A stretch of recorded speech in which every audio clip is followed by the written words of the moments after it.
आदाब दोस्तों, पिछले हफ्ते गुलगुलशन गुलफाम में आपने देखा कि हाजी साहब जिंदगी की लहरों का रुख नापने की सोच में डूबे हुए से दिखाई देते हैं कि तभी गुलाम अहमद उनको ठेके पे लिए नए सेबों के बाग के बारे में बताता है।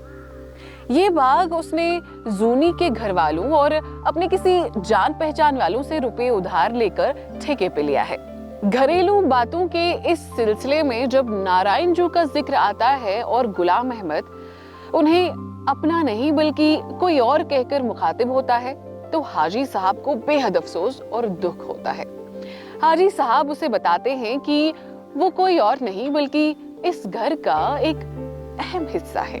दोस्तों, हाजी साहब आगे बताते हैं कि वो जिंदगी भर नारायण जू का एहसान नहीं उतार पाएगा, क्योंकि कबालियों के हमले के बाद जब वो लोग दाने दाने को मोहताज हो गए थे तो नारायण जू ही उनके काम आ गया था।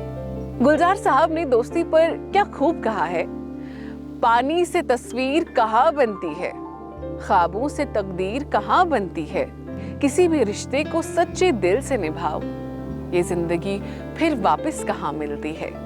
कौन किसे चाहकर दूर होता है, हर कोई अपने हालातों से मजबूर होता है, हम तो बस इतना जानते हैं, हर रिश्ता मोती और हर दोस्त कोहिनूर होता है। हाजी साहब बड़ी ही मस्ती में अपने पोते बिलाल को शिकारे में बिठाकर उसे शिकारा चलाना सिखाते हैं।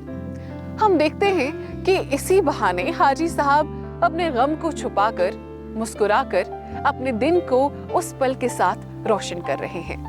हाउस बोट में रानी साहिबा कश्मीरी फेरन पहनकर आईने में खुद को निहारती है।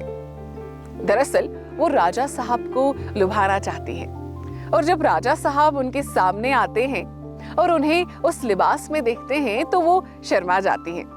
राजा साहब बेहद खुश नजर आते हैं और उन दोनों के दरमियान एक ऐसा लम्हा बन जाता है जैसे उनके बीच एक रूहानी रिश्ता हो। उन्हें देखकर कुछ यूं कहने को दिल करता है, गुजर गए पलों में साल तेरी आगोश में, आज भी कहाँ रहते हैं हम होश में, जिससे मोहब्बत की दौलत से खुदा नवाजे, उस शख्स को और क्या चाहिए। आगे देखते हैं गुलशन गुलफाम में क्या होता है। हर गुरुवार रात 9 बजे बिल्कुल देखना ना भूलें गुलशन गुलफाम।